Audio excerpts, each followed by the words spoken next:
Então, todos bem-vindas, bem-vindos. Estamos continuando a nossa leitura, Mulheres que Amam Demais, o livro da Robin Norwood. E estamos começando o capítulo 2. Mas, para fazer esse refresco aí do capítulo 1, o que rolou? Então, o livro traz que existe uma grande patologia, um lugar em desequilíbrio, em desarmonia, em relação à forma que, principalmente nós, mulheres, nos colocamos diante das relações da nossa vida. E essas relações, elas podem, sim, ser de cunhos amorosos, mas também profissionais, né? Relações com familiares, com pessoas à nossa volta, com os animais, e principalmente a relação com a gente mesmo.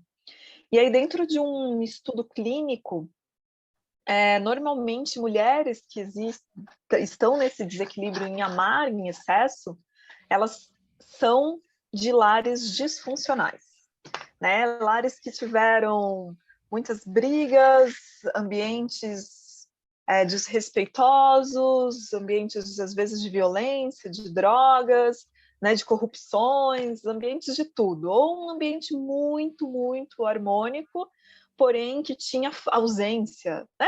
Também não é tão harmônico, porque daí tinha ausência, mas exemplo assim, não tem briga, não tem droga, não tem nada disso, porém tem uma ausência excessiva, principalmente dos pais, ou ali de quem está ancorando esse lar, como um guardião do lar, fazendo todo um trabalho de, não, estou mais no trabalho do que como ali participação, né? Então, meu tempo é dinheiro, esse lugar nesse sentido, como os bens materiais com um valor muito maior.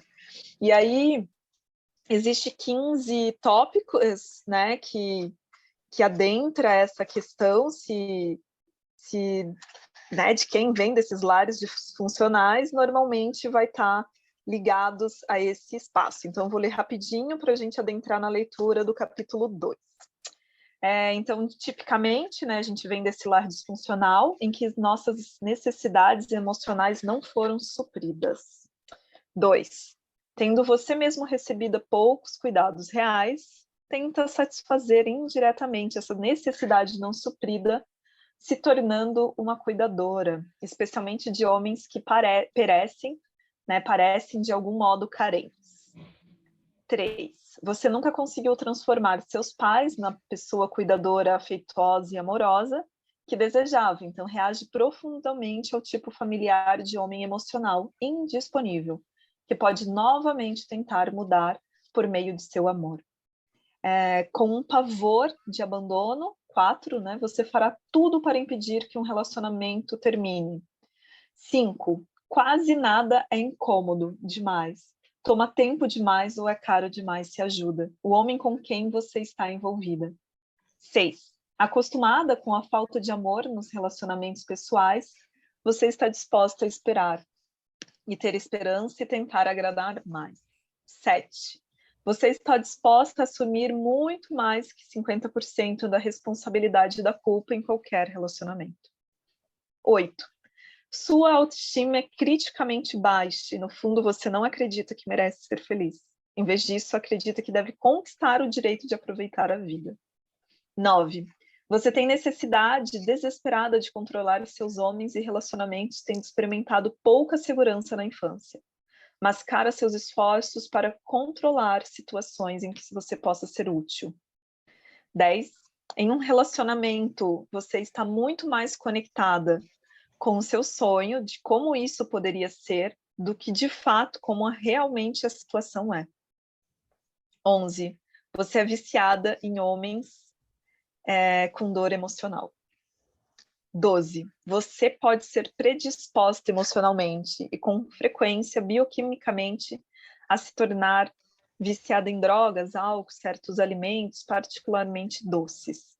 13. Ao ser atraída por pessoas com problemas que precisam ser resolvidos ou enredado em situações caóticas, incertas e emocionalmente dolorosas, você evita responsabilizar-se por si mesma. Você pode tender a episódios de depressão, 14, que tenta evitar, com a excitação provocada por um relacionamento instável. 15. Você não se sente atraída por homens gentis, estáveis, confiáveis e interessados em vocês. Ache esses homens bons e entediantes. Bom, isso é só um resuminho aí do capítulo 1, né? E agora a gente segue a leitura, continuando no capítulo 2, onde o título é Sexo Bom em Relacionamentos Ruins. Ah, meu homem, amo-o tanto. Ele jamais saberá toda a minha vida. É só um desespero. Mas eu não me importo. Quando me toma em seus braços, o mundo me ilumina. My man. A jovem mulher sentada à minha frente estava mergulhada em desespero. Seu rosto bonito ainda mostrava os sinais das feridas terríveis que sofrera um mês atrás, quando deliberadamente atirara-se com seu carro contra um penhasco. Estava no jornal. Contou-me vagarosamente tudo sobre o acidente, com fotos do carro de pendurado lá. Mas ele nem mesmo entrou em contato comigo. Seu tom de voz ergueu-se um pouco. E apenas uma leve indicação de ódio bruxeleou antes de voltar à sua desolação. Trude, que quase morrera por amor, chamou minha atenção por uma pergunta que, para ela, era importantíssima. Pergunta que tornava inexplicável e quase insuportável o fato de ter sido abandonada pelo amante. Como podia o sexo ser tão bom, fazer-nos sentir tão bem e nos unir tanto se não existia realmente nada entre nós? Por que isso funcionou quando nada funcionava? Quando ela começou a chorar, mostrou toda a criança magoada que era. Eu pensei que o que estava induzindo a me amar, dando-me a ele, dele tudo, tudo que eu tinha para dar. Ela agitou-se, segurando o ventre. Ah, mas dói saber que fiz tudo aquilo por nada. Trude permaneceu curvada, soluçando por um bom tempo, perdida no vazio onde seu mito de amor vivera. Quando foi capaz de falar novamente, continuou com a mesma lamentação. Tudo o que me importava era fazer Jim feliz e mantê-lo comigo. Nunca pedi nada a não ser que ficasse comigo. Após Trude chorar mais um pouco, lembrei-me do que me dissera sobre sua família e perguntei gentilmente. Não era o que sua mãe queria de seu pai também? Basicamente que ele passasse algum tempo com ela? De repente, ela aprumou-se na cadeira. Meu Deus, você está certa. Eu até falo como se fosse minha mãe. A pessoa com quem menos gostaria de me parecer. Aquela que corria de um lado para o outro tentando suicídio para conseguir o que queria. Ah, meu Deus, ela repetiu e olhou-me, o rosto molhado de lágrimas. É realmente terrível. Trude fez uma pausa e eu pude falar. Muitas vezes nos surpreendemos fazendo coisas que nossos pais faziam. As mesmas atitudes que prometemos a nós mesmos nunca ter. Isso ocorre porque aprendemos através de suas atitudes e até de seus sentimentos. O que é ser homem e mulher? Então, um emaranhado, né, sistêmico aqui. Trude protestou dizendo, mas eu não tentei me matar para vingar-me de Jim. Eu não podia suportar aquele sentimento terrível de invalidez e rejeição. Uma pausa e completou. Talvez esses fossem os sentimentos de minha mãe também. Acho que é como você acaba se sentindo quando tenta manter perto de si uma pessoa que tem coisas talvez mais importantes para fazer. Trude tentara e o atrativo que usara fora o sexo. Numa outra sessão, quando a dor já não era tão recente, o assunto sexo surgiu novamente. Ela falou com um sentimento misto de orgulho e culpa. Eu sempre correspondi sexualmente de tal forma que na escola tive medo de ser ninfomaníaca. Só pensava na próxima vez que eu e meu namorado pudéssemos ficar juntos para fazer amor. Eu estava sempre tentando arrumar as coisas de forma que tivéssemos um lugar para ir e ficar sozinhos. As pessoas dizem que são os homens que sempre querem sexo. Eu sei que queria mais que ele. Ao menos eu me expunha mais para fazer com que acontecesse. Trude tinha 16 anos quando ela e seu namorado de escola fizeram tudo pela primeira vez, conforme ela mesma disse. Ele era um jogador de futebol que levava muito a sério os treinamentos. Parecia acreditar que fazer amor muitas vezes com Trude diminuiria suas proezas no campo. Enquanto ele se desculpava por não ficar fora de casa até mais tarde, antes de um jogo, ela contragolpeava, arranjando trabalho como babá durante as tardes, quando então o seduzia no sofá da salinha da frente, enquanto o bebê dormia na sala ao lado. No final de tudo, os esforços mais criativos de Trude para transformar a paixão dele por esportes em paixão por ela foram em vão. E o rapaz, contemplado com uma bolsa de estudos, foi para uma escola distante. Após chorar noite após noite e repreender-se por não ter sido capaz de persuadi-lo a escolhê-la, no lugar de suas ambições atléticas, Trude estava pronta para tentar novamente. Ela ainda estava vivendo em casa, na época entre o colégio e a universidade, uma casa que estava desfazendo-se na estrutura. Após anos de ameaça, a mãe de Trude iniciava finalmente o processo de divórcio, pegando um advogado conhecido por sua disposição para jogar sujo. O casamento dos seus pais foi o mais tempestuoso possível. Havia sempre o confronto da adoração compulsiva ao trabalho de seu pai com os esforços ardentes, às vezes violentos e ocasionalmente autodestrutivos de sua mãe para forçá-lo a ficar mais tempo com ela e com suas filhas. Trude, sua irmã mais velha, Beth, ele estava tão raramente em casa, e por pouco tempo que sua esposa referia-se sarcasticamente a essa permanência passageira como paradas do inferno. Era um inferno sim, lembrou Trude. As visitas dele sempre transformavam-se em brigas horríveis e prolongadas, como a mãe, gritando e acusando-me de não amar nenhuma de nós, e papai insistindo em que trabalhava bastante e por tantas horas por amor a nós.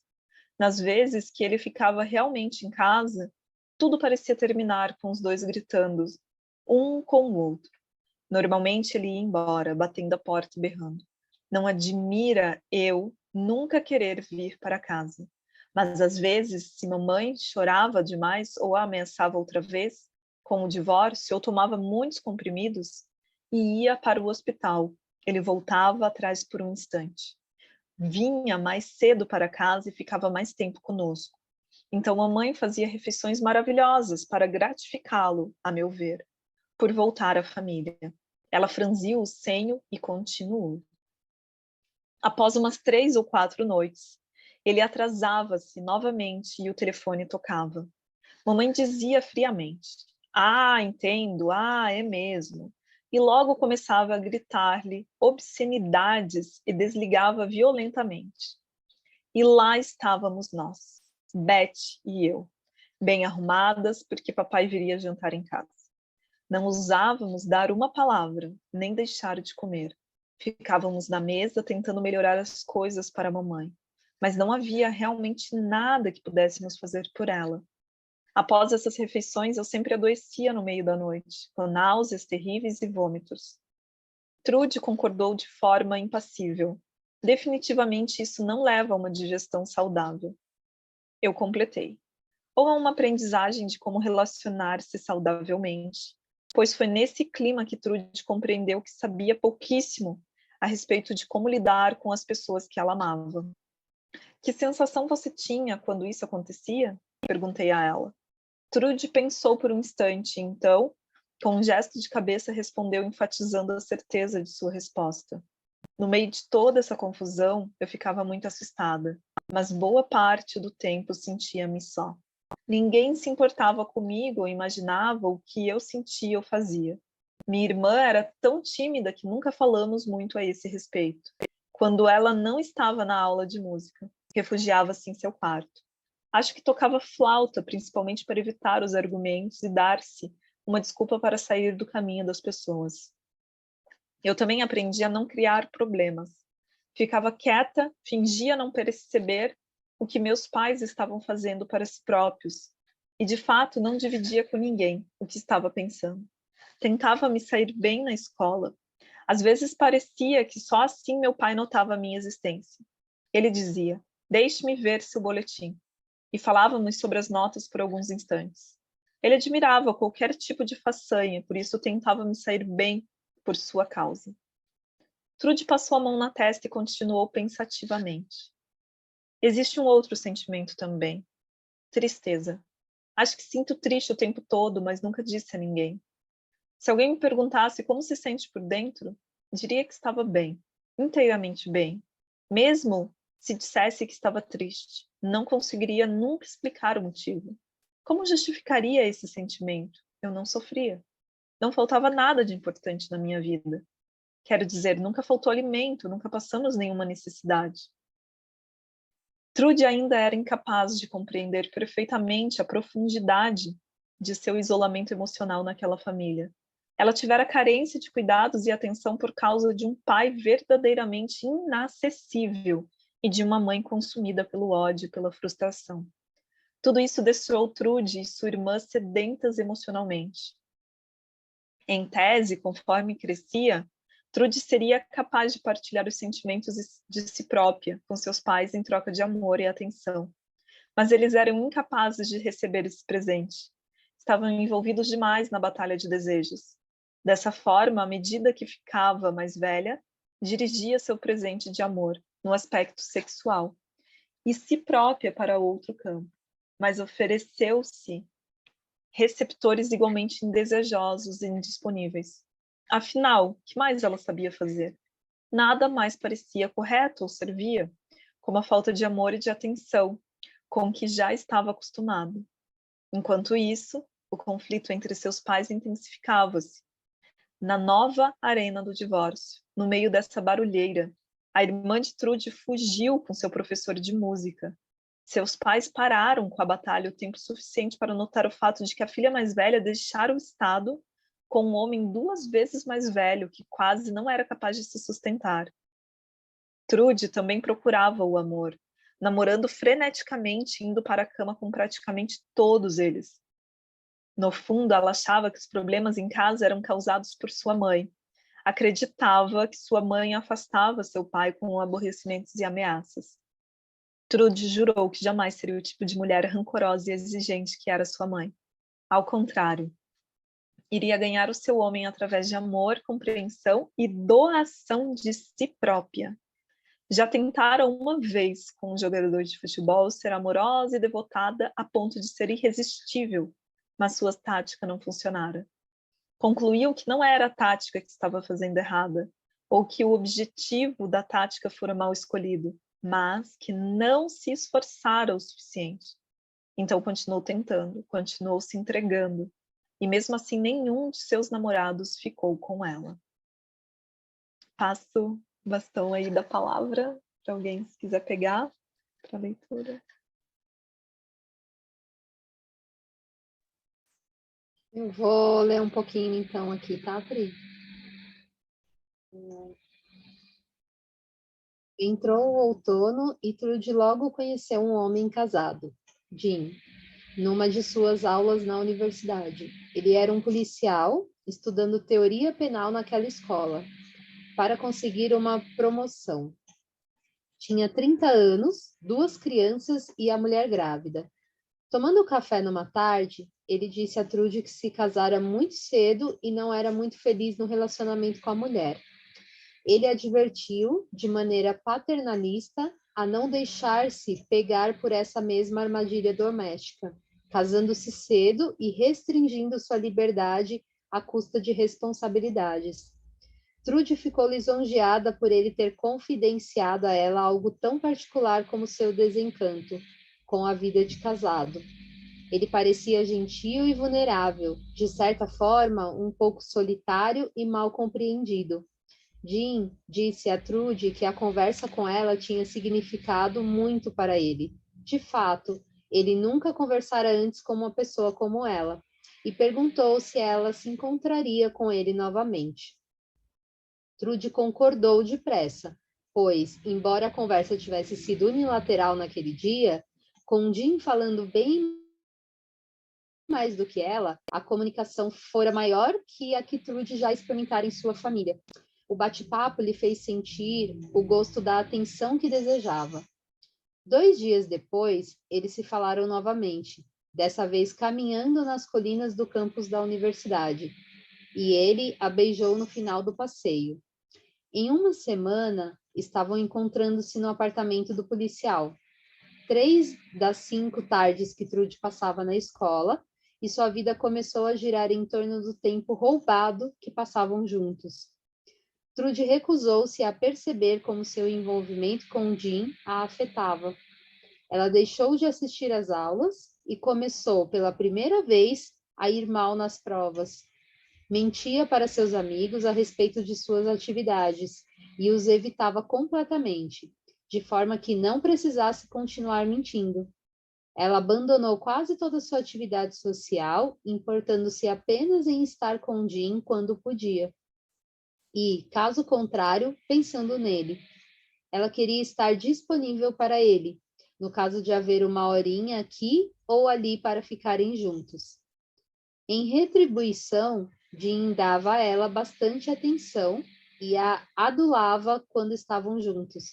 Ele tentava dizer exatamente o que ela precisava ouvir, como estava linda, como era especial, como merecia ser amada, como o fazia feliz como nunca fora antes. As palavras dele levavam-no a tentar cada vez mais emocioná-lo e encantá-lo. Primeiramente, ela comprou lindas lingeries para vestir só para ele, e depois comprou perfumes e essências, que ele a impediu de usar porque sua mulher poderia notar o aroma e perceber o que estava acontecendo. Audaciosa, Trude lia a respeito de como fazer amor e experimentava com ele tudo o que aprendia. O êxtase dele a envaidecia. Para ela, não havia maior afrodisíaco do que ser capaz de excitar aquele homem. Respondia ardentemente à atração dele por ela. Expressava muito mais o sentimento de ser valorizada pela correspondência sexual por ela do que sua própria sexualidade. Devido ao relacionamento peculiar com Jim, quanto mais ele correspondia, mais gratificada ela ficava. Trude interpretava o tempo roubado da outra vida que ele tinha com a legitimização do valor que tanto desejava ter. Quando não estava com ele, pensava em novas maneiras de encantá-lo. Os amigos finalmente desistiram de pedir sua companhia, e sua existência restringiu-se a uma obsessão única: fazer Jim feliz como nunca fora. Ela sentia um sabor de vitória em cada encontro que tinham. Vitória sobre o desencanto dele com a vida, sobre a incapacidade dele de experimentar a satisfação amorosa e sexual. O fato de fazê-lo feliz a deixava feliz. Finalmente, seu amor fazia efeito na vida de alguém. Era tudo o que sempre quisera. Ela não era como sua mãe, afastando uma pessoa com exigências. Ao contrário, estava criando um vínculo construído inteiramente através de amor e abnegação. Trude orgulhava-se de exigir tão pouco de Jim. Eu me sentia muito só quando não estava com ele, e era uma boa parte do tempo. Via-o por apenas 2 horas, 3 vezes por semana, e ele nunca entrava em contato comigo nesse meio tempo. Ele tinha aulas às segundas, quartas e sextas, e nos encontrávamos depois. O tempo que ficávamos juntos era praticamente fazendo amor. Quando estávamos finalmente a sós, corríamos impetuosamente um para o outro. Era tão intenso, tão excitante, que por vezes era difícil para ambos acreditar que o sexo pudesse ser tão emocionante para qualquer outra pessoa no mundo. E então, logicamente, tínhamos que nos despedir. As horas que eu não passava com ele eram vazias, quando estávamos longe um do outro. Eu gastava a maior parte do tempo preparando-me para vê-lo novamente. Lavava os cabelos com shampoo especial, fazia as unhas e apenas deixava-me levar com o pensamento nele. Evitava pensar demais a respeito de sua mulher e sua família. Acreditava que ele casara-se antes de ser adulto o suficiente para saber o que realmente queria. E o fato de não ter intenção de abandonar tudo, de não ter intenção de fugir das obrigações, cativava-me cada vez mais. Trude acrescentaria também e fazia-me sentir cada vez mais confortável com ele. Ela não era capaz de manter um relacionamento íntimo de forma que o abrandamento que o casamento de Jim e sua família proporcionavam era realmente bem-vindo. Como fora também a relutância do jogador de futebol de ficar com ela. Só ficamos confortáveis quando nos relacionamos de maneiras familiares, e Jim proporcionava tanto a distância quanto a falta de compromisso que Trude já conhecia tão bem do relacionamento de seus pais com ela. Acho que daqui eu passo bastante. O Mari quer pegar o bastão? Eu tô falando no mudo aqui. Cadê? Tá ali, o segundo semestre. O segundo semestre da universidade estava quase no fim. O verão estava chegando. Trude perguntou a Jim o que aconteceria a eles. Quando a escola entrasse em recesso, eles não mais perguntou a eles o que aconteceria. Espera aí. O segundo semestre da universidade estava quase no fim, o verão estava chegando, e Trude perguntou a Jim o que aconteceria a eles quando a escola entrasse em recesso e eles não mais tivessem aquela desculpa conveniente para se encontrarem. Ele franziu o senho e respondeu vagamente. Não sei ao certo, pensar em alguma coisa. A expressão facial foi suficiente para mobilizá-la. Tudo o que os unia era a faculdade e o que ela era capaz de proporcionar-lhe. Se ele não estava feliz, tudo poderia se acabar. Ela não deveria causar essa expressão nele. O ano letivo terminou e Jim não pensava em nada. Eu telefono, ele disse. Ela esperou. O pai de um amigo ofereceu a Trude um emprego para o verão em seu hotel movimentado. Muitos de seus amigos também trabalhavam lá e incentivaram-na a aceitar. Prometeram a ela que seria divertido trabalhar no lago durante o verão. Ela recusou a oferta, temendo perder o telefonema de Jim. Apesar de quase não sair de casa por 3 semanas, a chamada nunca veio. Numa tarde quente de meados de julho, Trude encontrava-se no centro da cidade, fazendo compras sem compromisso. Saiu de uma loja do ar-condicionado piscando devido à claridade do dia, e deparou-se com Jim, bronzeado, sorrindo e de mãos dadas com uma mulher que só poderia ser sua esposa. Havia 2 crianças com ele, um menino e uma menina, e no colo de Jim, um suporte azul, um bebê. Os olhos de Trude procuraram os de Jim, e ele os arregalou brevemente, depois desviou o olhar, passando por ela com sua família, sua esposa e sua vida. Ela conseguiu chegar até seu carro, embora a dor no peito quase a impedisse de respirar. Ficou lá, sentada no estacionamento abafado, soluçando e suspirando muito tempo depois do pôr do sol. Então, vagarosamente, com a visão turva, dirigiu até a universidade e até as colinas atrás dela, onde Jim e ela passearam e se beijaram pela primeira vez. Guiou até onde começava um barranco ao lado da estrada, e então seguiu em linha reta, onde deveria virar. Foi um milagre ela ter sobrevivido ao impacto mais ou menos ilesa. Também foi uma grande decepção para ela. Deitada na cama do hospital, pensava tentar novamente, tão logo desse em alta. Ela passou pela transferência à ala psiquiátrica, pelos remédios entorpecentes, pela entrevista obrigatória com o psiquiatra. Seus pais vieram visitá-las em turnos diferentes, planejados cuidadosamente pela clínica. As visitas do seu pai produziam grandes reflexões sobre quanto tempo ela viveria aquele tipo de coisa, e durante aquelas visitas, Trude contava silenciosamente quantas vezes ele olhava para o relógio. Normalmente, ele despedia-se com uma frase solta no contexto. Agora você sabe que sua mãe e eu amamos você, querido. Prometa que não fará isso novamente. Trude prometia com sentimento de obrigação, forçando um sorriso, fria por causa da solidão de mentir para o pai a respeito de uma coisa tão importante. As suas visitas seguiram-se as da mãe, que andava pelo quarto perguntando insistentemente: como pode fazer isso com você? Como pode fazer isso conosco? Por que você não me contou que algo estava errado? Qual é o problema final? Você está desapontada comigo e com seu pai? Então, sua mãe acomodava-se numa das cadeiras de visita e dava uma descrição de como o divórcio estava caminhando e o que deveria ser tranquilizante. Normalmente, Trude passava mal do estômago à noite após as visitas.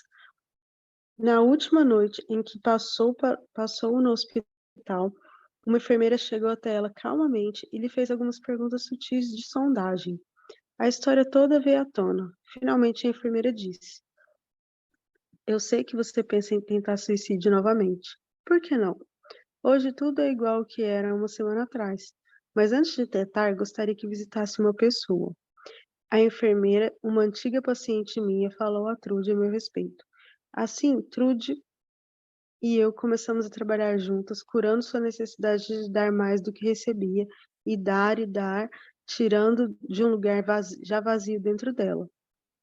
Houve mais alguns homens em sua vida, nos 2 anos que se seguiram, que a capacitaram a examinar como usava o sexo em seus relacionamentos. Um deles foi o professor de universidade em que ela agora frequentava.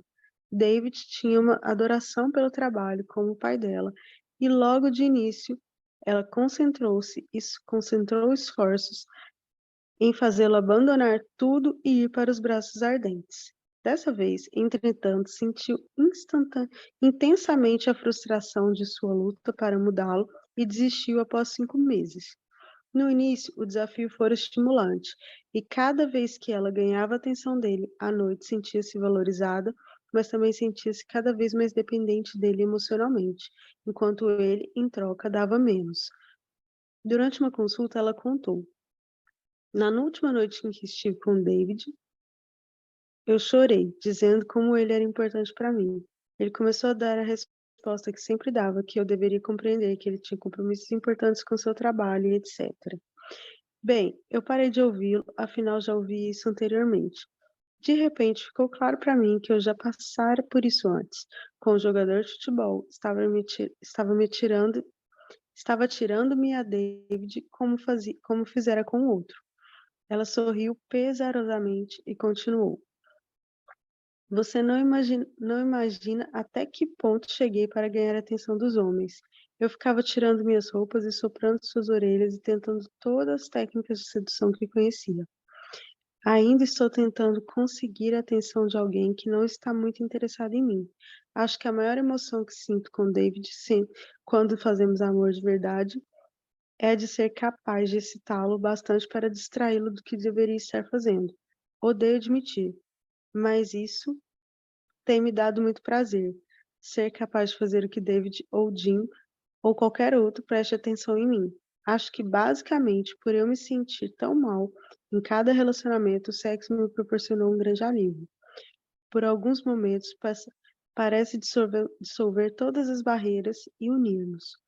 E eu quero tanto estar junto com ele, mas realmente não estou disposta a continuar atirando-me a David. Parece degradante. Mesmo assim, David não era de forma alguma o último homem impossível de Trude. Seu namorado seguinte foi um jovem corredor, um competidor dedicado e de pentatlo. Ela competia tanto quanto ele, mas por sua atenção, tentando desviá-la do rigoroso esquema de treinamento que a promessa constante do seu corpo desejoso, com a promessa constante do seu corpo desejoso. Boa parte do tempo em que realmente faziam amor, ele estava ou muito cansado ou desinteressado para conseguir manter o foco ou a ereção. Um dia, em meu consultório, descrevi sua tentativa fracassada mais recente de fazer amor e de repente começou a rir. Quando penso nisso, é demais.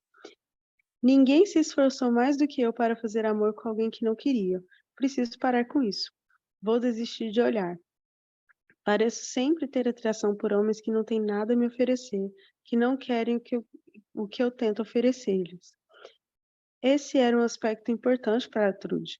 Tornara-se mais capacitada para se amar através do processo de terapia e agora poderia avaliar um relacionamento como sendo não compensador, ao invés de concluir que não merecia ser amada e que deveria esforçar-se mais. O grande impulso de usar sua sexualidade para estabelecer um relacionamento com um parceiro relutante diminuiu bastante, e na época em que parou de fazer terapia, após 2 anos, namorava casualmente vários homens e não dormia com nenhum deles. É tão diferente de estar namorando alguém e estar realmente prestando atenção se eu gosto dele, se passamos bons momentos juntos, se acho que ele é uma pessoa agradável. Nunca pensei nessas coisas antes. Estava sempre me esforçando bastante para fazer a pessoa com quem estava parecer-se comigo, para ter certeza de que ele tinha bons momentos comigo e que me achava agradável. Sabe, após um namoro, nunca pensei se queria ver aquela pessoa novamente ou não. Eu estava ocupada demais imaginando se ele gostava o suficiente de mim para querer reatar o namoro. Eu fiz tudo ao contrário. Quando Trude decidiu parar com a terapia, não fazia mais nada ao contrário. Ela distinguia facilmente um relacionamento impossível, e mesmo se havia uma pequena atração entre ela e um pretendente relutante, sua atração morria logo em sua análise fria do homem, da situação e das possibilidades. Ela já não estava mais no mercado da dor e da rejeição. Queria alguém que pudesse realmente ser um parceiro para ela, caso contrário, não queria ninguém. Nenhum meio-termo funcionaria, mas permaneceu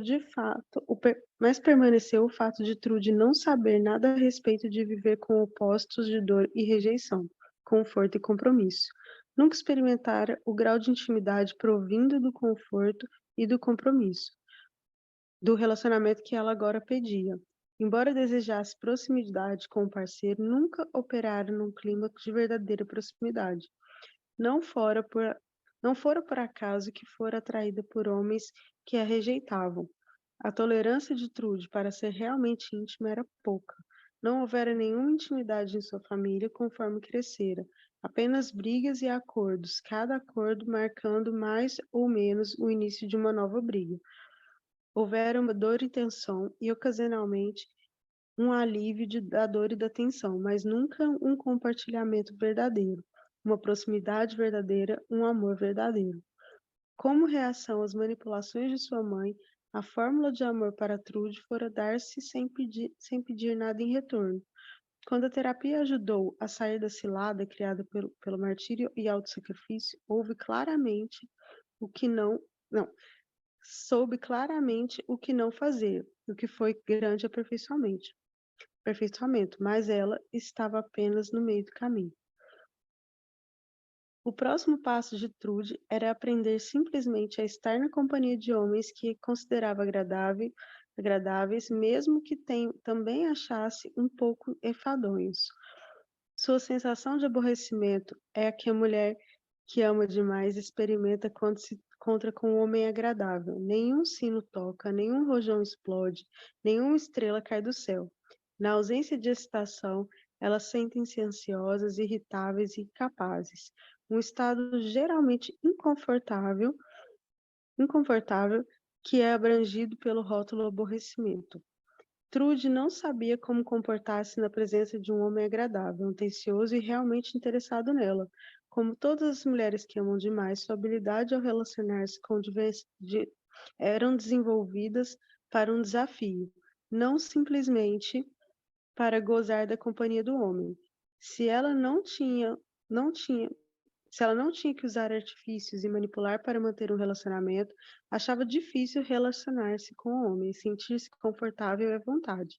Devido ao fato de estar acostumada com a agitação e com a dor, com o conflito e com a vitória ou a derrota, um intercâmbio em que faltassem esses componentes poderosos parecia insípido para ser importante. Também é inquietante. Ironicamente, havia mais desconforto na presença de companheiros seguros do que se pode contar, agradáveis e estáveis do que jamais haveria com homens irresponsáveis, distantes emocionalmente, inacessíveis ou desinteressados. A mulher que ama demais está acostumada com aspectos e comportamentos negativos, e ela estará mais confortável com eles que com seus opostos, a menos que ou até que se esforce bastante para modificar o fato para si mesmo. A menos que Trude aprendesse a relacionar-se confortavelmente com um homem que considerasse importante, o mesmo aspecto que ela considera, não teria esperança de algum dia conseguir um relacionamento gratificante.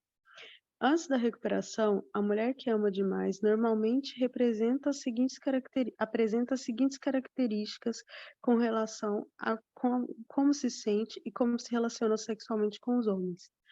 Ela pergunta: quanto ele me ama ou precisa de mim, e não quanto me importo com ele. Muitas das relações sexuais com ele são motivadas por como fazê-lo me amar mais ou precisar mais de mim. Seu impulso de dar-se sexualmente a outros que acredita serem carentes pode resultar em comportamentos que ela mesma rotula como promíscuo, mas tem esse comportamento primeiramente para a gratificação das outras pessoas e não de si própria. O sexo é uma das armas que usa para manipular ou mudar o parceiro. Ela, com frequência, acha os conflitos de poder e de manipulação mútua muito excitantes. Comporta-se sedutoramente para conseguir o que quer. Sente-se bem quando isso funciona e mal quando não funciona. O fracasso em conseguir o que quer normalmente faz com que ela se esforce mais. Ela confunde ansiedade, medo e dor com amor e excitação sexual. Ela chama a sensação de ter um embrulho no estômago de amor. Ela se excita antes da excitação dele. Não sabe por si como sentir-se bem. De fato, é ameaçada pelos seus próprios sentimentos. Ela se torna inquieta, a menos que o desafio de um relacionamento insatisfatório seja presente. Não tem atração sexual por homens com quem não tem conflitos. Ao contrário, rotula-os como enfadonhos. Ela sempre procura um homem que seja sexualmente menos experiente para sentir-se no controle. Ela deseja proximidade física, mas por ter medo de ser envolvida por uma outra proximidade ou ser oprimida por suas próprias necessidades e cuidados, só está confortável com a distância emocional causada e mantida pelo estresse no relacionamento. Torna-se medrosa quando o homem está disposto a ficar com ela tanto emocionalmente quanto sexualmente. Ou ela foge ou afasta. A pergunta pungente de Trude no início do nosso trabalho: como o sexo entre nós era tão bom, fazia-nos sentir tão bem, unia-nos tanto, se realmente não existia nada entre nós, merece ser estudado, pois as mulheres que amam demais frequentemente encaram o dilema do bom relacionamento sexual em relações infelizes e sem esperança. Fomos ensinados que bom relacionamento sexual significa amor de verdade e que, contrariamente, o sexo não poderia ser realmente satisfatório e realizador se o relacionamento não fosse, como um todo, correto para nós. Nada é mais verdadeiro que as mulheres que amam demais. Para as mulheres que amam demais, devido a dinâmica operando em cada nível de interação com os homens, incluído o nível sexual, um relacionamento ruim contribui realmente para o sexo ser excitante, apaixonante e estimulante. Podemos ser bastante pressionadas a explicar à família e aos amigos como alguém que não é especialmente admirável ou simpático pode, no entanto, despertar em nós uma emoção antecipada e um desejo intenso, nunca antes conseguido, pelo que sentimos por uma pessoa que é mais agradável ou mais apresentável. É difícil dizer que somos encantadas pelos sonhos de acordar todos os atributos positivos. O amor, o carinho, a atenção, a integridade e a nobreza, que estamos certas, estão dormentes em nosso amante, esperando para desenvolver-se no calor do nosso amor. As mulheres que amam demais frequentemente dizem a si mesmas que o homem com quem se envolveram nunca foi realmente amado antes, nem pelos pais e nem mesmo pelas antigas esposas ou namoradas. Nós achamos que ele foi prejudicado e assumimos prontamente a tarefa de compensar tudo o que faltava em sua vida, mesmo antes de conhecê-lo. De certa forma, o cenário é uma perversão da Branca de Neve, com os papéis invertidos sexualmente, onde a personagem dormia sob um encanto esperando pela liberdade que vem do seu primeiro beijo verdadeiramente de amor. Queremos ser a pessoa que vai quebrar o encanto para libertar esse homem do que vemos como sua prisão. Entendemos sua indisponibilidade emocional, sua raiva, ou sua depressão, ou crueldade, ou indiferença, ou violência, ou desonestidade, ou vício, como sinais de que ele não foi amado o suficiente. Fazemos nosso amor conflitar com as falhas dele, com seu fracasso e até com sua patologia. Estamos determinados a salvá-los através da força do nosso amor. O sexo é uma das formas primárias de tentarmos amá-los saudavelmente. Todo contato sexual carrega todo o nosso esforço de modificá-lo. Como cada beijo e cada toque, empenhamos-nos em dizer que ele é especial e valoroso, como admirado e estimulado. Temos certeza de que uma vez que ele está convencido de nosso amor, será transformado seu verdadeiro eu, ciente da incorporação de tudo o que queremos e precisamos que ele seja. De certa forma, o sexo, sob tais circunstâncias, é bom porque precisamos de que ele seja bom. Gastamos um bocado de energia fazendo com que funcione, tornando-o maravilhoso. Qualquer resposta que provocamos encoraja-nos a nos esforçar cada vez mais. Ficamos mais amorosos, mais convincentes. E outros fatores também operam. Por exemplo, embora o processo sexo gratificante não seria muito razoável num relacionamento infeliz, é importante lembrar que o clímax sexual alivia tanto a tensão física quanto a emocional. Enquanto uma mulher evita o envolvimento sexual com o parceiro quando há conflito e tensão entre eles, outra mulher em circunstâncias parecidas acha que o sexo é uma forma bastante efetiva de aliviar uma boa parte da tensão, ao menos temporariamente. Para uma mulher que se encontra num relacionamento infeliz com um parceiro a quem está doentiamente ligado, o ato sexual pode ser o lado do relacionamento que é gratificante. É a única forma de relacionar-se com o parceiro. De fato, o grau de alívio sexual que ela experimenta pode ser diretamente relacionado ao grau de desconforto que sente com o parceiro. É fácil de entender. Muitos casais, sendo uma relação saudável ou não, experimentam um bom relacionamento sexual após uma briga. Depois de um conflito, dois elementos contribuem para o intercurso sexual, especialmente intenso e extasiante. Um deles é o já mencionado alívio de tensão. O outro envolve um grande esforço após a briga de fazer com que o sexo funcione de forma a solidificar os laços do casal que foram ameaçados pela discussão. O fato de o casal apreciar uma experiência sexual que particularmente agrada e satisfaz o que essas circunstâncias parece validar o relacionamento como um todo. O sentimento gerado pode ser: olhe como estamos perto um do outro, como somos amorosos, como fazemos nos sentir bem, realmente devemos ficar juntos. Vou ler só mais isso. O ato sexual, quando é altamente gratificante fisicamente, tem o poder de criar laços profundos entre duas pessoas, especialmente para as mulheres que amam demais. A intensidade do conflito com o homem pode contribuir para a intensidade da experiência sexual com ele, e assim dos laços com ele. E o contrário também é verdadeiro. Quando nos envolvemos com um homem que não é tão tanto um desafio, pode faltar fogo e paixão no âmbito sexual, devido ao fato de não estarmos quase em constante estado de excitação por ele e de não usarmos o sexo para provar algo, consideramos um relacionamento mais fácil, mais solto, como algo insípido.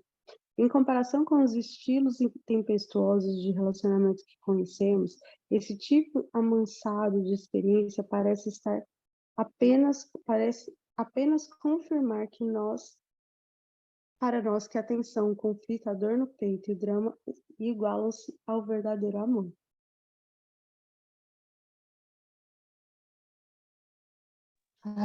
Respirando. Nossa, né?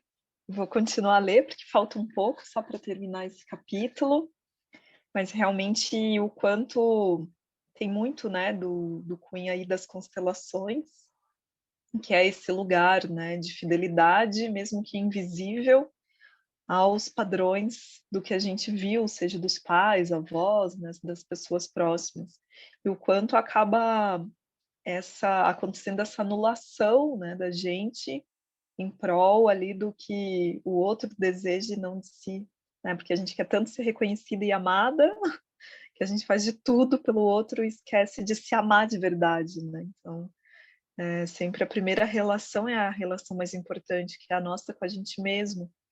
Senão a gente vai entrando num nível tipo de masoquismo total, né? E aí eu lembro da questão lá do corpo, né? Agora me fugiu a palavra, como os aspectos do corpo de visualização que tem, né? O padrão lá do rígido, do psicopata, né? Que me veio muito o padrão do masoquismo, que é aquele que Traços de passa... caráter. Os traços do caráter, isso. Estava me vindo o corpo explica, mas o corpo explica um projeto disso, né? Perfeito, Isso. Mari. E aí esse masoquista, né, eu vi muito aqui esse padrão, que é isso, né, deve ter, passou por algum tipo de humilhação, que é isso, ela se coloca nesse lugar dessa humilhação, né, e eu fui me reconhecendo em vários fractais, assim, não a ponto dessa questão com o sexo, até porque eu tenho não tenho mais, mas já tive muito isso bem reprimido, mas ao mesmo tempo, mesmo com essa repressão, nesse sentido de, né, desse lugar de, nossa, o bonzinho não me atraía tanto quanto o outro, né, o que não estava disponível.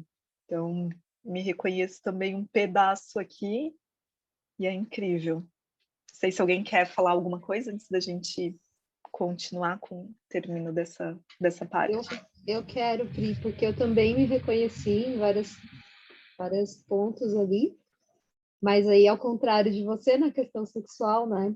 Porque eu realmente tinha o excesso.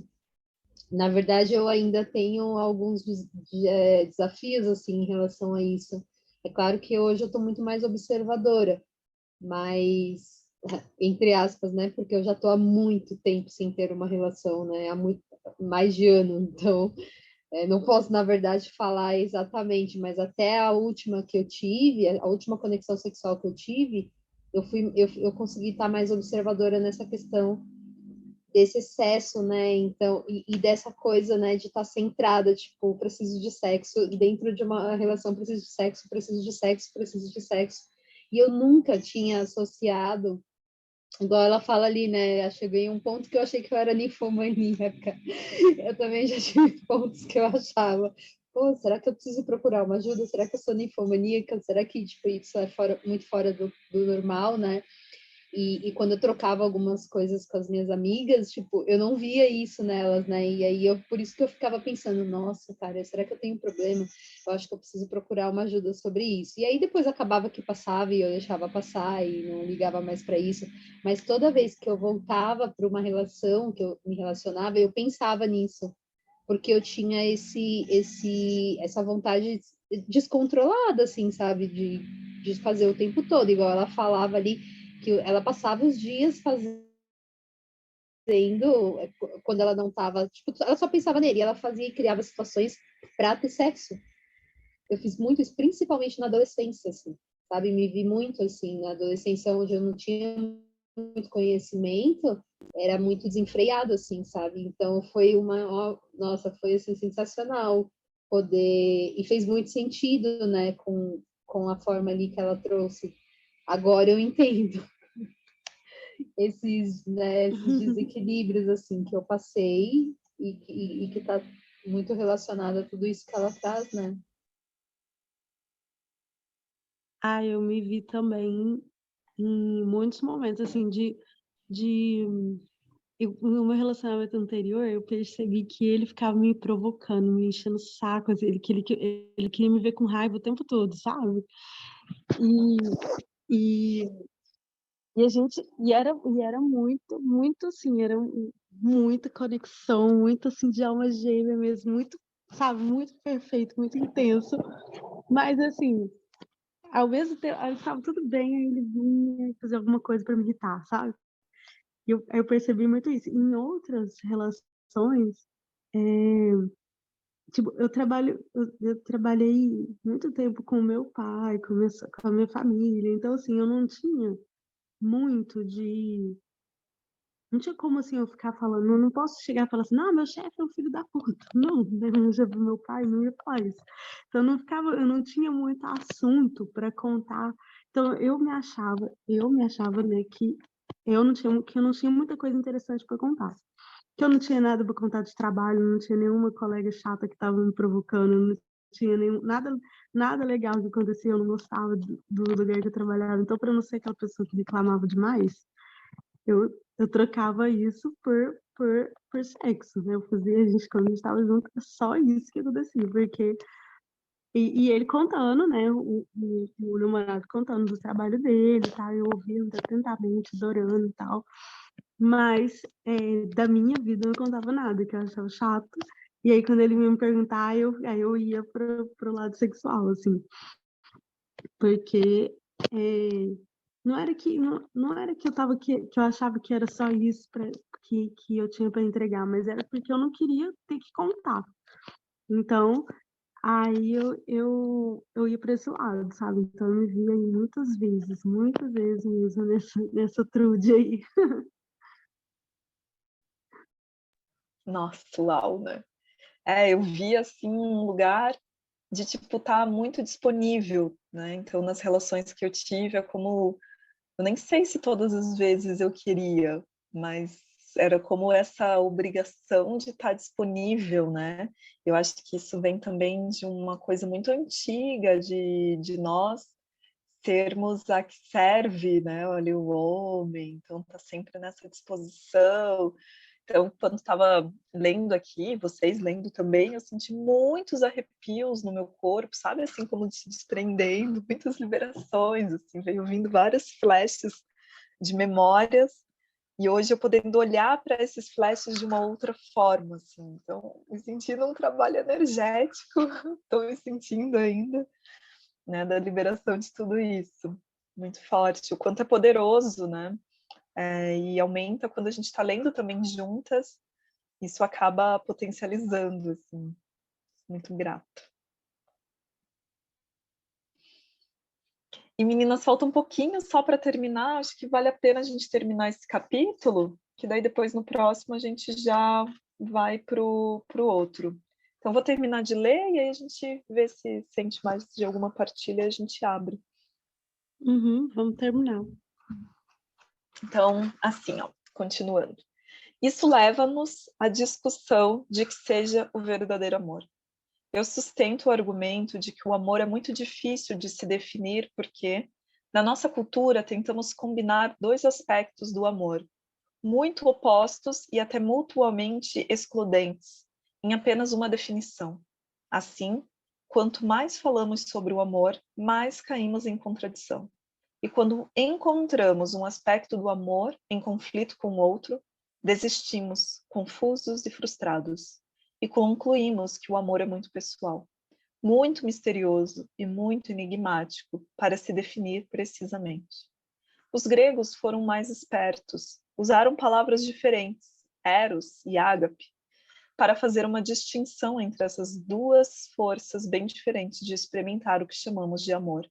Eros, claro, refere-se ao amor apaixonado enquanto ágape descreve o relacionamento estável e compromissado, livre de paixão, que existe entre duas pessoas que se importam bastante um com o outro.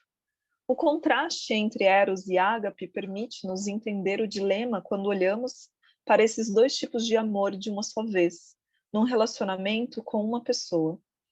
Também ajuda-nos a entender por que Eros e ágape têm seus próprios defensores, aqueles que afirmam que uma forma ou outra é a única maneira verdadeira de se experimentar o amor, pois cada uma realmente tem sua beleza, sua verdade e seu valor muito especiais.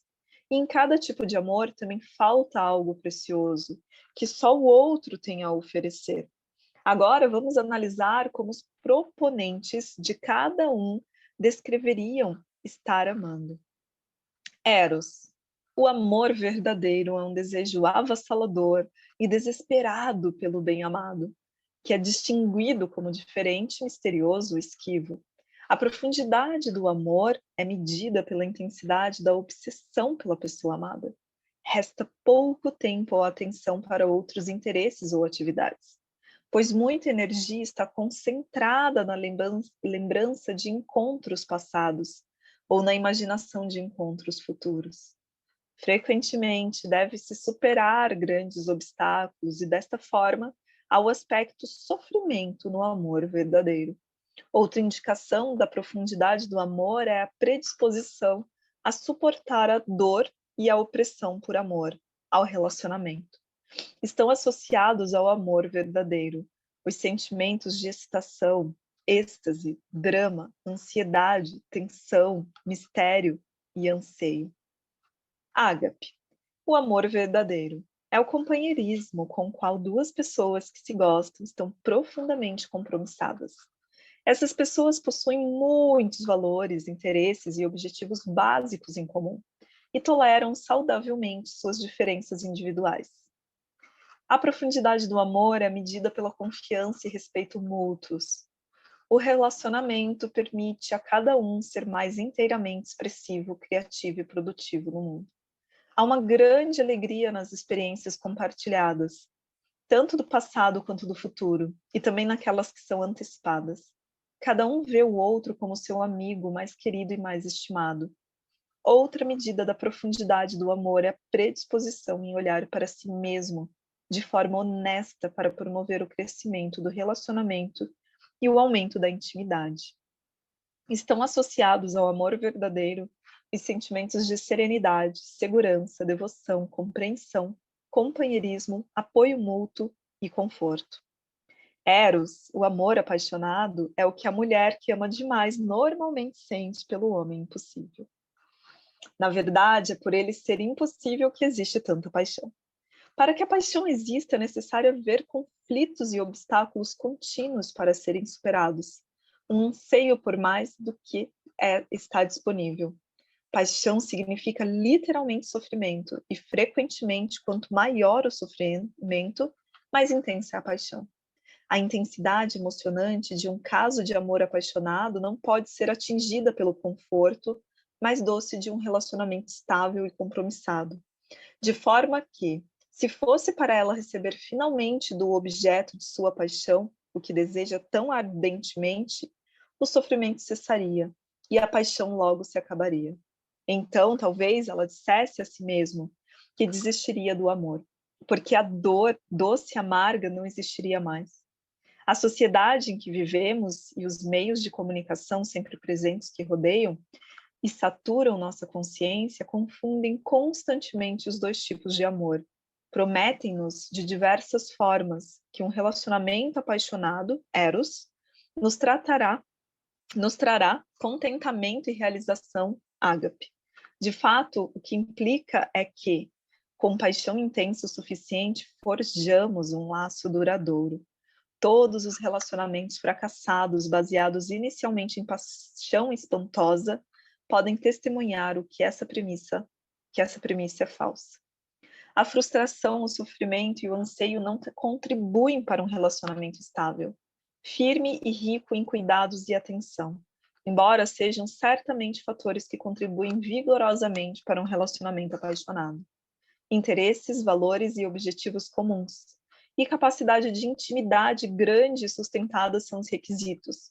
Se é para o encanto erótico inicial de um casal, finalmente transformar-se numa devoção compromissada e atenciosa, que se fortificará com o tempo. Entretanto, o que frequentemente acontece é o seguinte: num relacionamento apaixonado, abastecido como deve ser, com excitação, o sofrimento e a frustração de um novo amor, há o sentimento de que está faltando algo muito importante. O que se quer é compromisso, um meio de estabilizar a experiência emocional caótica e de proporcionar um sentimento de proteção e segurança. Se o que se opõe ao fato de estarem juntos for superado, e se for conseguido com um compromisso genuíno, esses parceiros finalmente irão se olhar e perguntar-se para onde foi essa paixão. Eles sentem-se protegidos, aquecidos e amáveis um com o outro, mas um pouco enganados também, por não estarem mais entusiasmados com o desejo um pelo outro. O preço que pagamos pela paixão é o medo, e a mesma dor e medo que alimentam um amor apaixonado também pode destruí-lo. O preço que pagamos pelo compromisso estável é o aborrecimento, e a mesma proteção e segurança que solidificam tal relacionamento também podem torná-lo inflexível e inerte. Se tem que haver excitação e desafio contínuo num relacionamento, após um compromisso, então deve basear-se não na frustração ou anseio, mas na exploração até maior do que do DH, né, Lawrence, chama de os mistérios gostosos, que existem entre um homem e uma mulher, que estão comprometidos. Como Lawrence explica, talvez isso seja feito melhor como um parceiro, pois a confiança e a honestidade do ágape devem combinar com a coragem e a vulnerabilidade da paixão, para criar uma intimidade verdadeira. Certa vez, ouvi um alcoólatra em fase de recuperação, e ele fez sua colocação de forma bem simples e muito bonita. Ele disse: quando bebia, ia para a cama com muitas mulheres, e muitas vezes tinha basicamente a mesma experiência. Desde que fiquei sóbrio, só fui para a cama com minha esposa, mas cada vez que ficamos juntos, era uma experiência nova. A emoção e excitação que não vem do estimular a ser e ser estimulado, mas do conhecer e ser conhecido, são muito raras. A maioria de nós, em relacionamentos compromissados e estáveis, opta por previsibilidade, conforto e companheirismo, porque tememos explorar os mistérios que possuímos juntos como homem e mulher. Tememos expor nossos eus mais profundos. Ainda assim, com medo do desconhecido em nós e entre nós, ignoramos e evitamos o mesmo presente que o compromisso põe a nosso alcance, a intimidade verdadeira. Para as mulheres que amam demais, o desenvolvimento da intimidade verdadeira com o parceiro só acontecerá após a recuperação. Mais adiante, encontrar-nos-emos novamente com Trude, na medida em que ela encara o desafio da recuperação.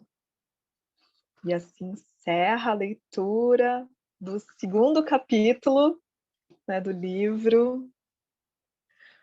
Uau, hein? Como harmonizar, né, esse amor eros e ágape, né? Aí viver intensamente ambos, mas não em desequilíbrio, né? Eu acho que essa é a saída, assim. Olhar todos esses nossos lugares de padrões, né, que estamos lá envolvidos com os nossos passados, e ver como a gente pode satisfazer primeiro esse amor com a gente. Eu sinto isso, assim, equilibrar essa paixão na vida, né? Aí linkando aqui, já que todos aqui, né, trabalham com a lei do tempo, é aquela história do sol, né? Acho que esse Eros é um grande sol também dentro, né, desse lugar, desse fogo, de ativar esse fogo, essa paixão nossa por tudo a nossa vida, porque senão a gente não tem. Quando eu sinto isso assim agora com essa leitura, se eu não tenho paixão e estímulo pela minha própria vida, eu vou buscar um outro ser para me trazer essa paixão, e aí eu vou criar uma dependência nessa paixão. E aí, quanto mais paixão eu tenho pela vida, sim, eu vou ter um outro ser que também vai trazer essa paixão, mas de uma forma equilibrada. não vai ser de uma forma de dependência, de carência, né, de apego àquilo, não, porque eu já tenho aquilo dentro da minha vida. Eu não estou implorando para que outra pessoa traga porque eu não tenho aquilo, né? Então eu estou em equilíbrio. E a mesma coisa o amor, né? Esse companheirismo.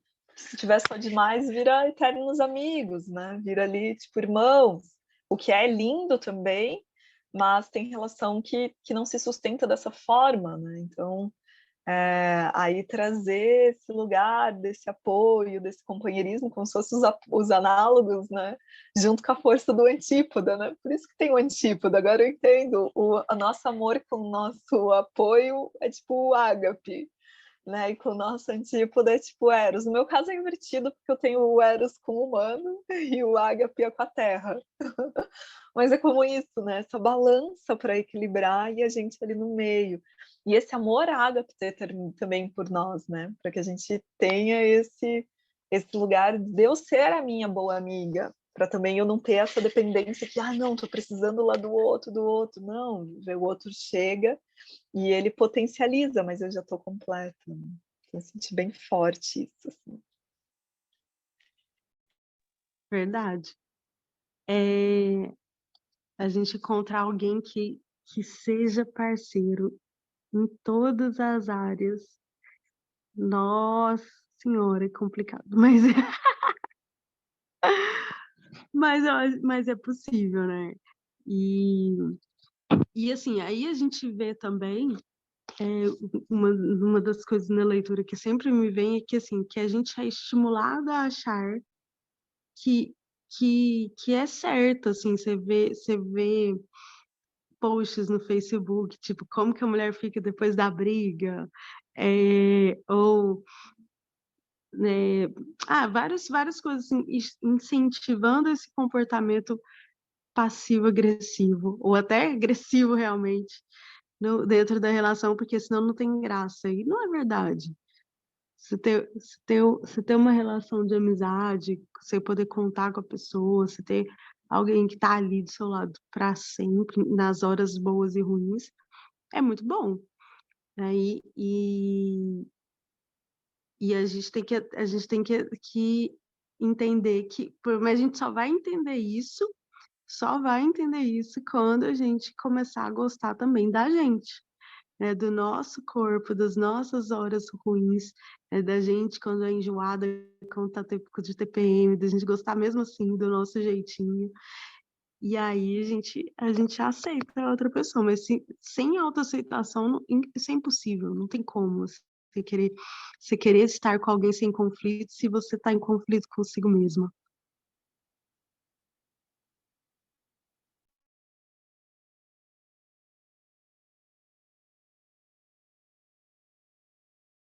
Perfeito, isso mesmo. Né? Sair da primeira relação em equilíbrio é a nossa, né? Não tem como fugir da gente. É equilibrar a nossa relação interna conosco, a fim de harmonizar e ser ressonância, né, para o campo que se abre para as relações que vêm. E aí todos os âmbitos de relações, né, seja familiares, profissionais, amorosas, ali tudo em equilíbrio, porque realmente é esse lugar, né?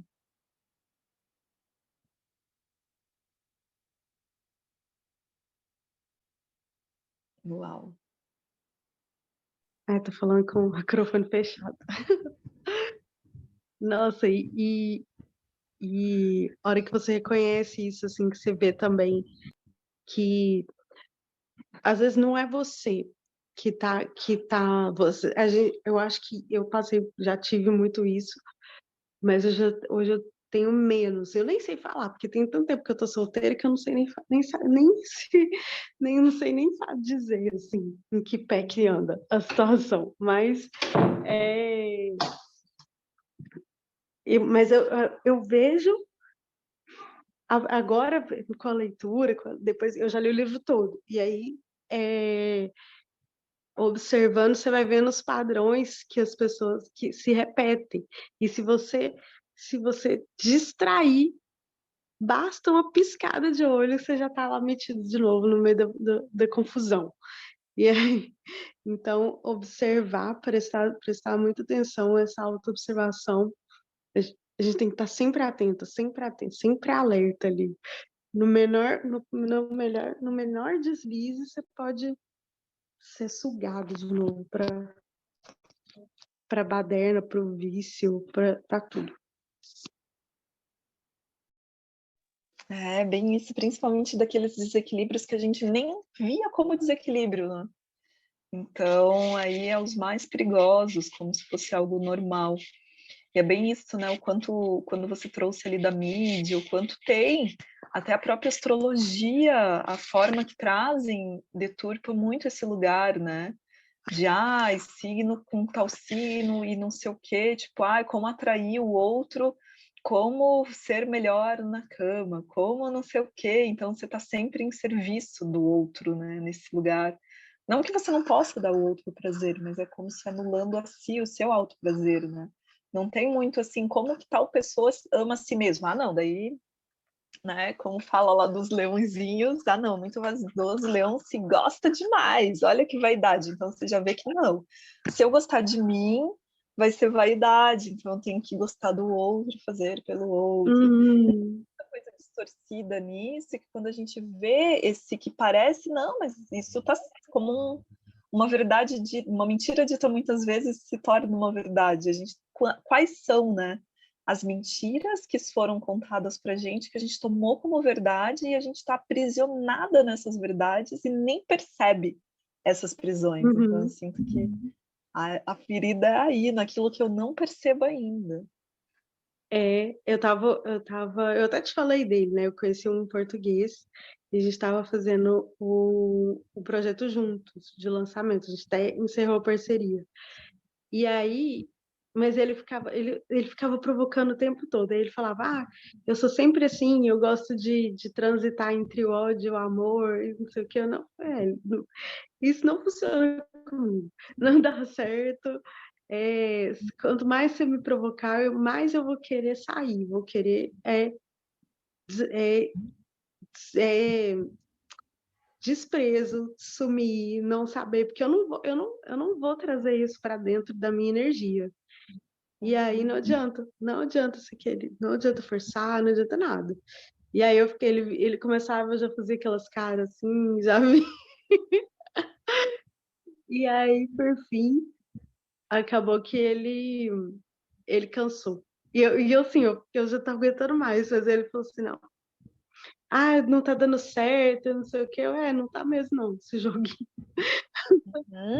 Porque esses jogos, o que acontece? Ao mesmo tempo que tem como se fosse uma bússola de uma mulher que ama demais, tem a bússola do homem, ser o parceiro ideal para a mulher que ama demais. E é o quê? Sim. Nesses jogos, nessas competições, que é totalmente uma matrix, né? Quantas relações são pura competições de ego ali de tal, que entra nesse lugar, assim, né? Então, não, tipo, como se Mari é uma representação de 98% das mulheres, não olha a Mari como uma individualidade, e todas as mulheres, tipo, aí rotula, né? Todas as mulheres gostam desses joguinhos, a Mari vai cair também, ela vai fingir que não gosta, não, ela tá gostando, aí tipo, continua, né? Aí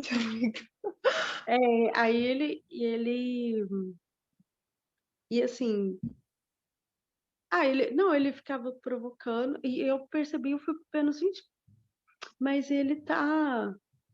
Porque ele falava assim, ele é muito, a nossa briga é muito mais por questão de narrativa de vendas, que ele é um muito bom vendedor e ele acha que eu não sou tão boa assim quanto ele. E aí, e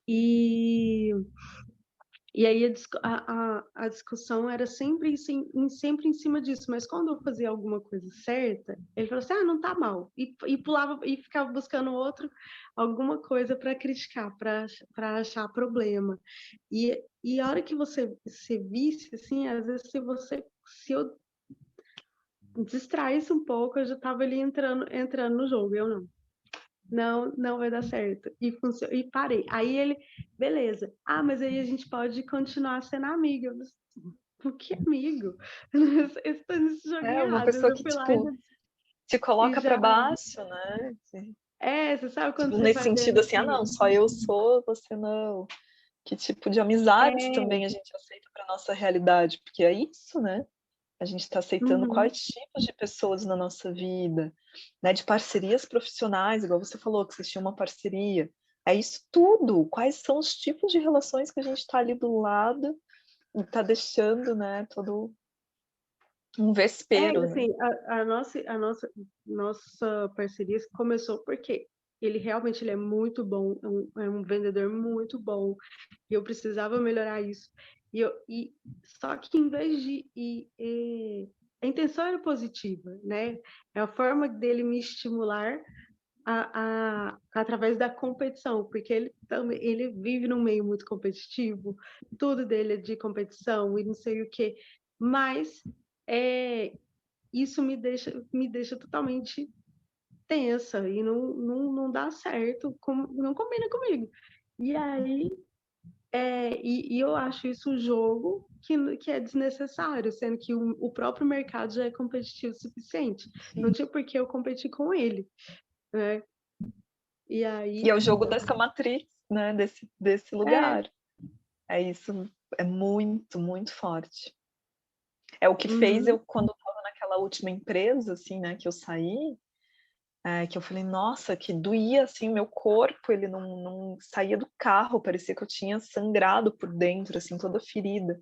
Que era esse lugar que eu tinha que dizer para o outro, tipo, ficar eu sendo o jogo, mas daí eu não entrava, né, nesse dilema, e aí isso que era briga, porque queriam que entrasse, eu não entrava e ficavam. é desse Mas jeito. nesse lugar, assim, tipo, tem vocês duas, eu ficar como se fosse a do meio, tipo, degladiando, fazendo uma competição e tudo. Ah, porque competição é saudável, é assim que provoca. Tem pessoa que só vai quando apanha, então, tipo, é umas coisas assim assustadoras, né?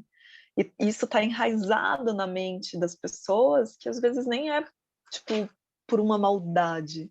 É por como se fosse algo tão natural isso, né? Essas É competições o jeito que ele insanas, né? aprendeu e ele acha que tá certo e tá tudo Que bem. é Eu falei assim, lindo. então, Aham. Então é bem isso, né? E aí a gente também não pode entrar num lugar, né, que a gente viu no primeiro capítulo de querer mudar, né? Ah, não, então eu vou ensinar não. ele. Falar da lei. Aí isso também já tá desregulado, porque a É, gente não tem que ser terapeuta de ninguém deles, assim, né? tem hora que você dá aquela vontade de falar assim, olha, se você fizer isso, você vai contar. E você começa a querer constelar o negócio. Não, Constelar, falar, fazer leitura de mapa galáctico. Não, deixa eu fazer o sincronotron, então, em você, já que falar não adianta, vamos grudar lá em sinapse, fazer uma cirurgia quase espiritual. aí vem aquela sensação assim de que estou gastando energia à toa, de que não adianta, né?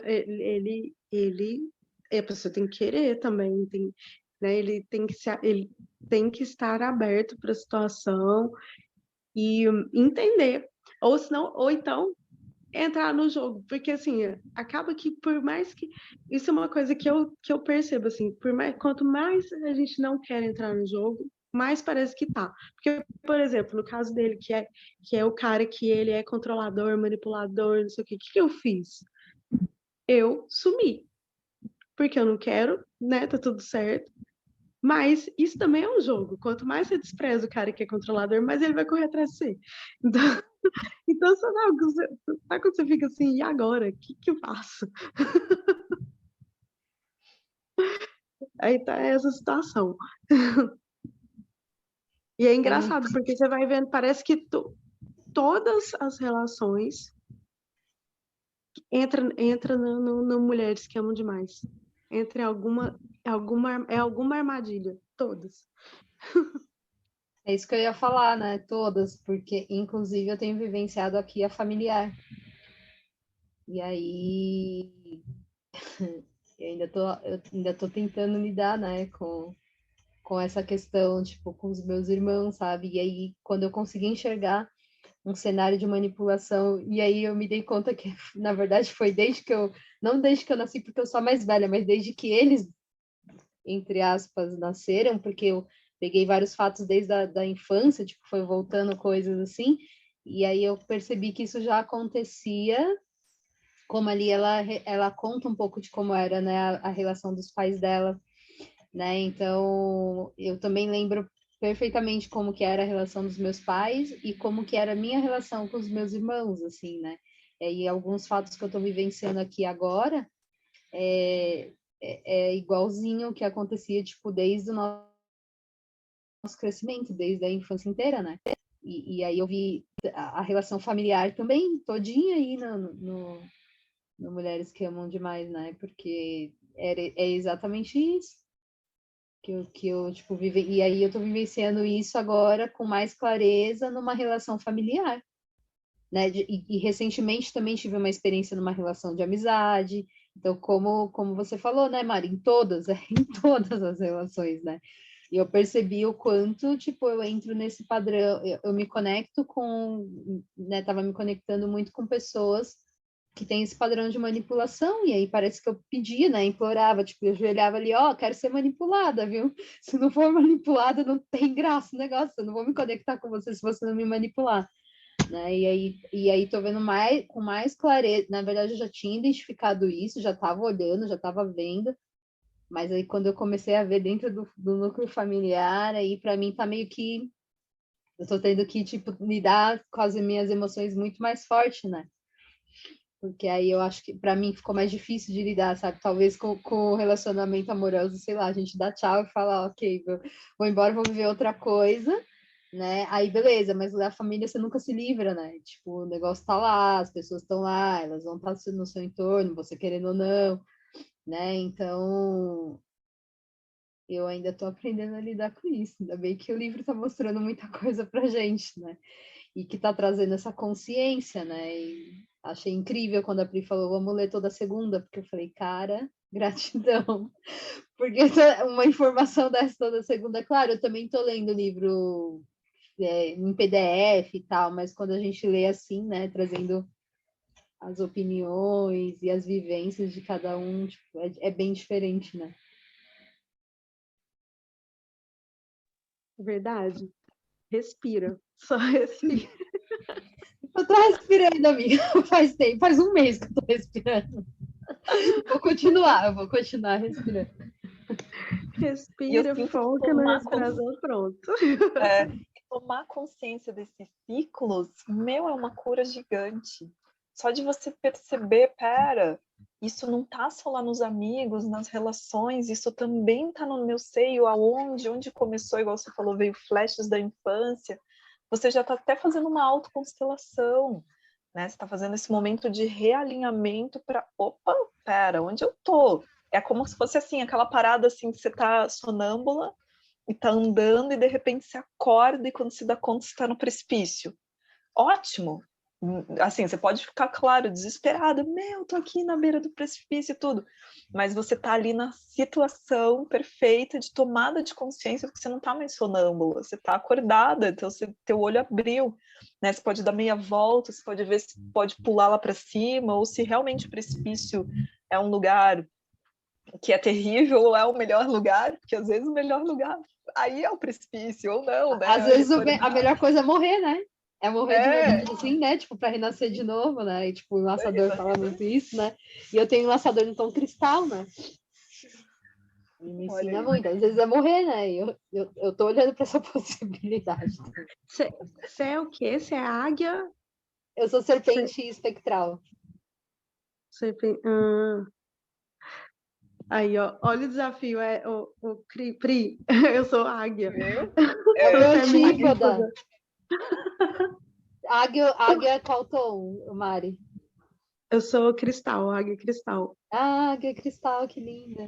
A Pri é minha guia perfeita. Eu sou a guia, viu? Vocês antípoda de selo, eu guia da Mari, tudo conectado. Olha só, que tudo. E não, e assim, a gente vê a gente se encaixando assim, agora eu fico pensando assim, de momentos assim que eu querendo provar que eu sou boa no que eu faço, que não sei o quê. Aí depois, de repente, aí teve uma hora, um dia assim, eu olhei pra ele e falei, peraí, eu não tenho que provar nada pra você, não. Tô doida, né? Como assim? Não é, a gente está construindo do zero, porque o nosso projeto, independente do trabalho que eu faço e ele também, a gente é iniciante. Então, por melhor que ele seja, um ótimo vendedor, e não sei o quê, blá, blá, blá, até agora, eu até falei com ele numa discussão que a gente teve lá, que eu falei assim, ó, não importa o seu salário, ele até mostrou o olerite, você tem noção, né, da briga toda que foi feia. E aí, eu não ganho 12 mil euros por mês, mas eu tenho meu trabalho, eu vivo disso, não sei o quê, e mesmo assim, a sua experiência, seu grande reconhecimento, não sei o quê, até agora não fez entrar nenhum real na minha conta. Então, se eu tenho que provar alguma coisa para você, você também tem que provar para mim. Como assim? Não tem isso aqui. A gente tá no lugar errado aqui a situação. Então, peraí, respira. E a gente lá à toa, sabe? Não, você fica. Entrando totalmente num jogo totalmente fora do propósito do relacionamento, que era o profissional. Tipo, sabe? Parece que eu tô contando do namoro, que eu tô contando de um casamento. Sabe assim? Não tem lógica. Que forte. Nossa, é muito. Você vai vendo assim, daquelas coisas, meu Deus!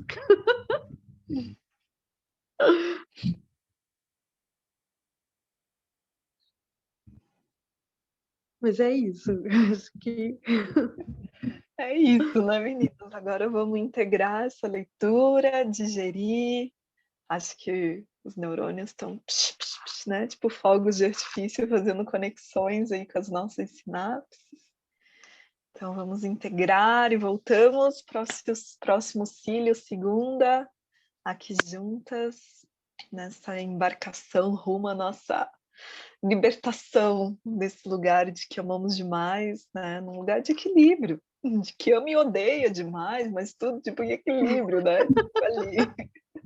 Porque também tem isso, né? Uma mulher que ama demais, ela sabe odiar também demais, sabe ter raiva demais, esses extremos, né? Então que a gente Quando a raiva vem é muito intensa, né? Isso por mim tem um pouco disso aí esses dias, foi bem forte. Tá tudo, né? Então, que a gente possa ir para o centro da tormenta. Eu sinto que esse livro é uma tormenta, uma grande tempestade. Nesse lugar, né, de a gente ir para o centro do furacão mesmo, equilibrar todas as nossas pontes. Maravilha. então, beijo, meninas. Amém. Beijo grande. Bom, Hasta luego. beijo.